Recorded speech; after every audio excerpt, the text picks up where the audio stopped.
Dictation 100 शब्द प्रति minute start होगा 5 सेकंड बाद।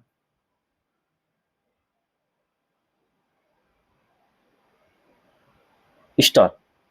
कोई भी तकनीक अगर मनुष्य के लिए सहयोग की भूमिका में है तो वह बेशक फायदेमंद हो सकता है, लेकिन वह अगर निर्भरता का मामला बनता है तो उसके घातक नतीजे भी सामने आ सकते हैं।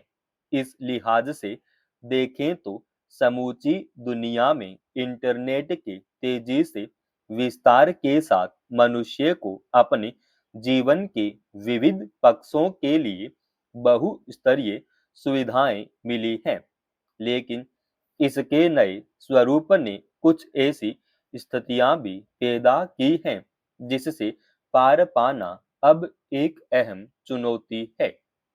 कृत्रिम बुद्धिमत्ता यानी एआई के अलग अलग मंचों ने आज हर एक विषय पर जानकारी हासिल करने से लेकर कई स्तर पर अपनी उपयोगिता की वजह से व्यापक जगह बना ली है। इसी क्रम में एक पहलू इस तकनीक के साथ संवाद भी है, जहां किसी व्यक्ति के अमूमन हर तरह के सवाल का जवाब मिल सकता है। यह अलग बात है कि उसके सही या गलत होने की परख के लिए इंसान को अपने विवेक को सजग रखना चाहिए। कृत्रिम बुद्धिमत्ता की इस खासियत का प्रचार प्रसार तो बहुत हुआ, लेकिन इसकी सीमाओं के बारे में ज्यादातर लोगों के पास ठोस जानकारी और उसके उपयोग के लिए उचित प्रशिक्षण नहीं है। यह बेवजह नहीं है कि कई बार लोग और आमतौर पर बच्चे एआई के साथ संवाद के क्रम में उलझ जाते हैं या फिर भ्रम का शिकार होकर कोई प्रतिगामी कदम भी उठा लेते हैं। कोई ऑनलाइन गेम खेलते हुए बच्चों के आत्महत्या कर लेने की खबरें पहले भी आती रही हैं, लेकिन अब कुछ मामलों में एआई से संवाद को हत्या तक के लिए जिम्मेदार बताया जाने लगा है। गौरतलब है कि अमेरिका में सैन फ्रांसिस्को के कनेक्टिकटम में एक 83 वर्ष की बुजुर्ग महिला के परिजनों ने हत्या और आत्महत्या के मामले में चैट जीपीटी की भूमिका को लेकर ओपन एआई और माइक्रोसॉफ्ट के खिलाफ एक मुकदमा दायर किया है। इसमें यह आरोप लगाया है कि एआई वाले चेटबॉट ने बेटे के मन में अपनी मां के बारे में भ्रम और संदेह को इतना बढ़ाया कि उसने मां की हत्या करके आत्महत्या कर ली। अंदाजा इससे लगाया जा सकता है कि एआई ने हत्या करने के वाले व्यक्ति के मन में सबके साथ साथ अपनी मां के प्रति भी केवल शक और आशंका भर दी। उसे चैट जीपीटी को छोड़कर अन्य किसी की भी बात पर विश्वास नहीं रहा।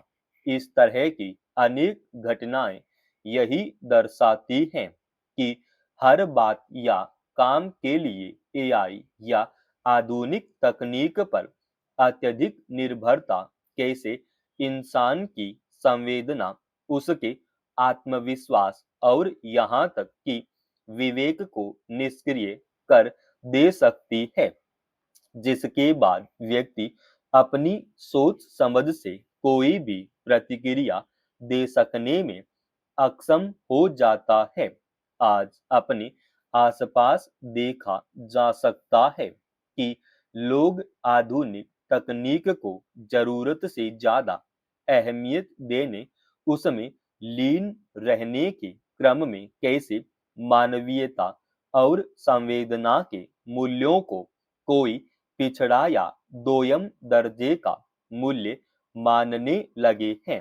ऐसी स्थिति में कई बार एक शख्स किसी अन्य व्यक्ति की बातों को संदेह की नजर से देखता है या फिर उसे अधूरा मानता है, लेकिन समान संदर्भ में वह एआई की बातों को अधिक विश्वसनीय और शक के परे मानता है, जबकि एआई की सीमा उसका मशीनी होता है, जिसकी तुलना मनुष्य की चेतना और उसके विवेक के साथ नहीं की जा सकती।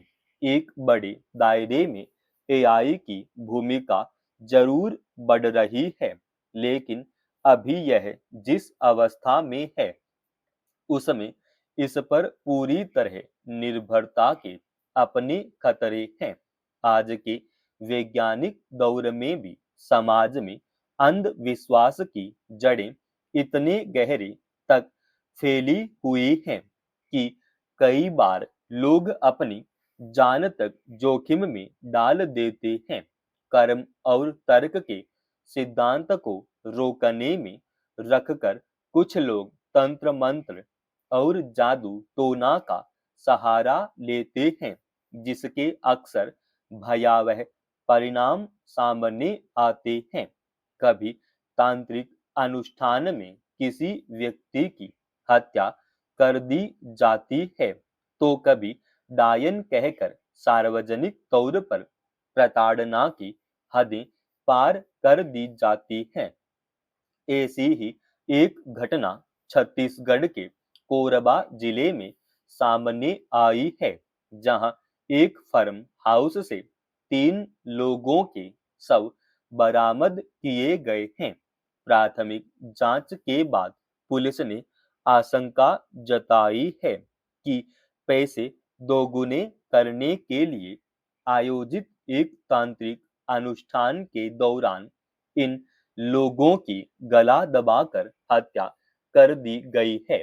सवाल है कि इस तरह का अंधविश्वास फैलाने और आपराधिक घटनाओं पर अंकुश लगाने की जिम्मेदारी आखिर किसकी है? क्या शासन प्रशासन का दायित्व अपराध से पहले ही उसके पैरों को कुचल देने का नहीं है? तंत्र मंत्र जैसे अंधविश्वास के नाम पर हत्या कर देने या प्रताड़ित करने की खबरें अक्सर आती रहती हैं। इस तरह की अवैज्ञानिक धारणा में कुछ लोग तो इतने हताश हो जाते हैं कि आत्महत्या तक कर लेते हैं। वर्ष 2018 में दिल्ली के बुराड़ी में एक परिवार द्वारा सामूहिक रूप से आत्महत्या कर लेने की घटना को आज भी एक उदाहरण के तौर पर देखा जाता है, जिसमें अंधविश्वास का ही मामला सामने आया था। तांत्रिक विद्या का इतना बड़ा प्रभाव क्षेत्र है कि उच्च शिक्षित वर्ग के लोग भी भ्रम के इस जाल में फंस जाते हैं। ऐसे में जरूरी है कि तंत्र मंत्र के बल पर अपनी समस्याओं का समाधान तलाशने की बजाय समाज में कुशल, प्रगतिशील और वैज्ञानिक सोच को बढ़ावा दिया जाए। यह बात किसी से छिपी नहीं है कि आज हर शहर, कस्बों और गांवों में तांत्रिकों ने अपने अड्डे बना रखे हैं, जो लोगों को अंधविश्वास के अंधेरे में धकेल रहे हैं। इसी तरह की गतिविधियां अपराध को भी जन्म देती है। इन पर अंकुश लगाने के लिए सरकार और प्रशासन को कड़े कदम उठाने होंगे। समाप्त। दोस्तों, रोजाना ऐसे ही एडवांस डिक्टेशन के लिए चैनल को आप अभी सब्सक्राइब कीजिएगा और आज के इस डिक्टेशन का पीडीएफ फाइल हमने हमारे Telegram channel study with H में डाल रखा है, जिसका लिंक इसी वीडियो के डिस्क्रिप्शन में डाल रखा है।